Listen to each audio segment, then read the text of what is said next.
beings that border on this world, and that in fact are the fundamental impulses and driving forces behind what's happening in the physical world, in the world that we live in. Now, the best way to understand this is that the reality of existence lies in the spiritual world, and what happens in the physical world is a symptom of what's going on in the spiritual world, as above, so below us. Hermes the thrice great said, you know, the great initiate of the Egyptian civilization, the ancient Egyptian culture. Now, so to give you some spiritual knowledge about this current situation, and this is very important to grasp this and understand it, is that since 1879, and for the next 350 years approximately, the ruling Time Lord of our period, this period from 1879 to whatever, 350 plus 1879 is the Archangel Michael. And this, 1879 was the year in which he finally, after a long battle in the world bordering on this one, he overcame Ahriman, that is, the dragon. Of course, it's not the first time he's done that. He's done it before, but I mean, in terms of overcoming, because there's at least three dragons, otherwise known as the opposing spiritual powers. And Ahriman is the current ruler of our present time. He is the, shall we say, the Prince of Darkness. And he opposes vigorously the proper spiritual development of the earth and the human being and the cosmos, all along together. Now he was overcome by Michael, and he was thrust down into the human soul, or shall we say into that part of the human spiritual experience which corresponds to the human soul, but in fact he acts from the outside, and he's the great deceiver. Now, the important point about this money situation, okay, there's two important points. Number one of the Michaelic impulses that he has placed into the world is the threefold social organism, which is, I'm going to, as I mentioned before, I'm going to go into in somewhat greater detail in future episodes. Now, money is to the social organism what blood is to the human organism. So therefore the social organism, in terms of our day-to-day running around, we all need to live. That means we need to eat. That means we need to purchase food. That means we need to have shelter, so we either have to rent or buy a house, and we need clothing on our back. Those are the fundamental necessities of life. And they all require us to earn money in order to be able to purchase them. And money's been a tremendous invention. I mean, because prior to the advent of money, everything was done by barter, which severely limited our scope as individuals. But since the invention of money, which was several thousand years ago, at least 5,000, and I'm not going to go into the history of that, is that it's brought about what's called the division of labor. The division of labor simply means that I can work at my job as a shoemaker, and I can sell those to my customers, and I can use the medium of exchange that I have agreed to take from my customer and go to the local baker and purchase his bread. I mean, that's as simple as that. We don't have to bake our own bread, we don't have to make our own clothes, we don't have to make our own shoes, build our own houses. etc., etc., etc. So it's been a tremendous boon to humanity, the invention of money. Now, what is the okay, now, to get back to the spiritual aspect of it, the major opponent of Michael is an Aramaic deity by the name of Mammon. Mammon is the god of money. And it's very interesting that when you look at the dollar bill, you know, and the people that were behind the dollar bill, they were cognizant of a lot of this information. And they have on that dollar bill, and all the bills, you know, the $100 bill, $20, in God we trust. Yeah, and which is, the God is Mammon.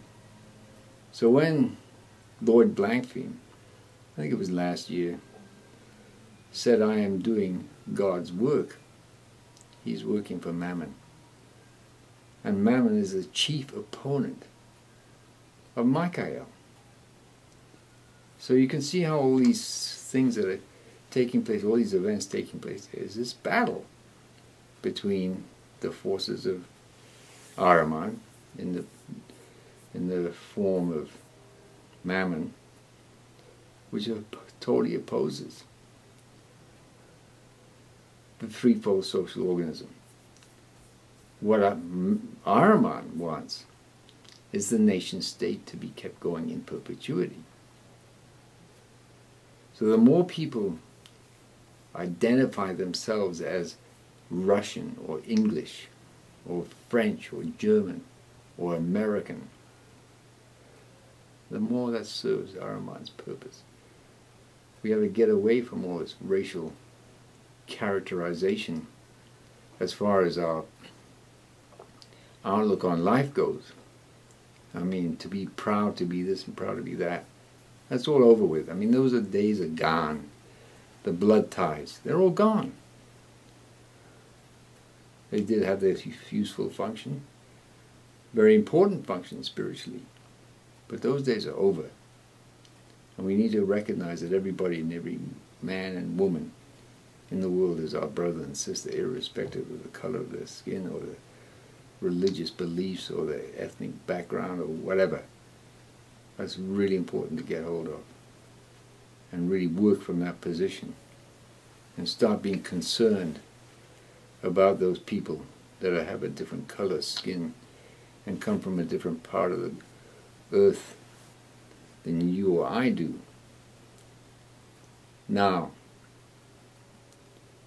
the money problem.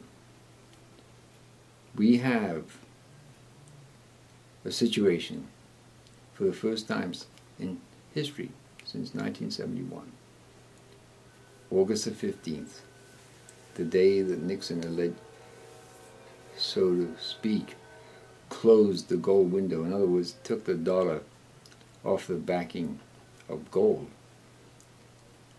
Since that time, for the first time ever, no currency in the world is backed by anything other than the full faith and credit of the government that's issuing the money.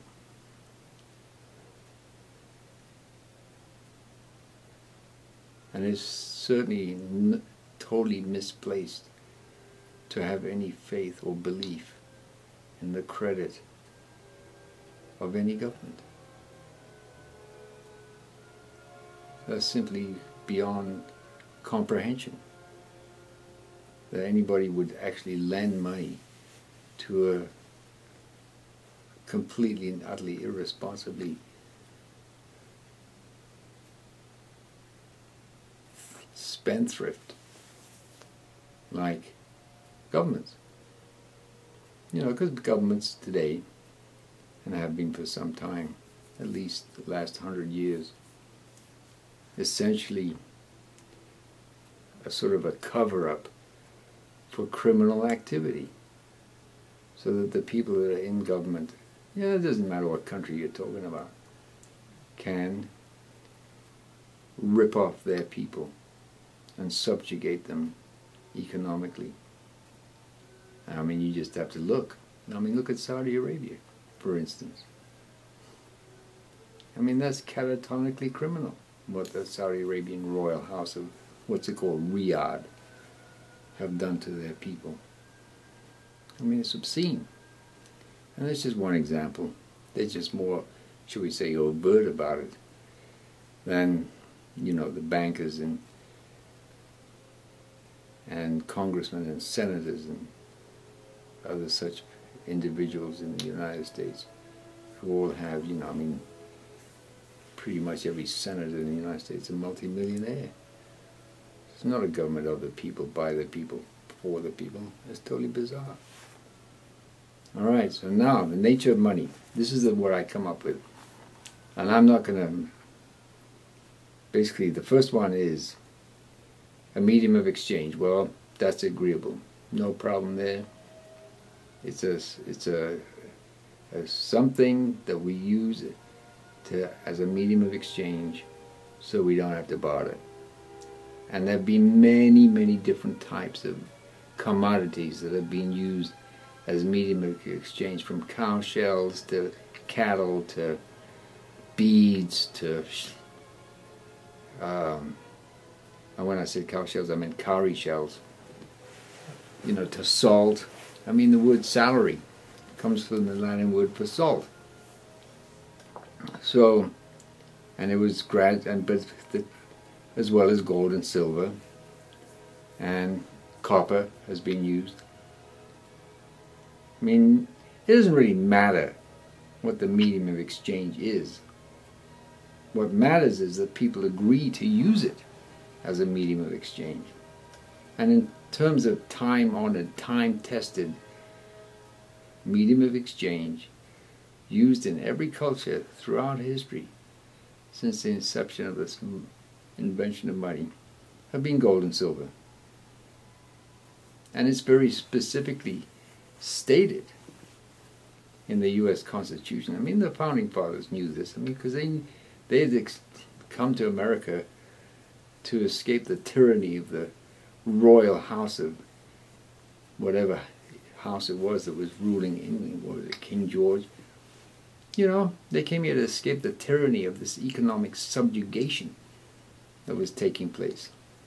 So when they founded the Republic, and they wrote the Constitution and signed it into law, they specifically stated that the federal government cannot issue bills of credit. All they can do is to have a mint to coin silver and gold so that people could bring their gold to the mint and have it turn into, you know, dollar, you know, an ounce of gold or an ounce of silver. And this was going to be made by the mint so that it was all standardized and it was all above board. There was no, you know, silver being mixed with some other metal to lower the silver content, because that's been done before. Oh yeah, kings and queens and emperors and potentates have done that all the time. Roman emperors, etc. It's called coin clippage.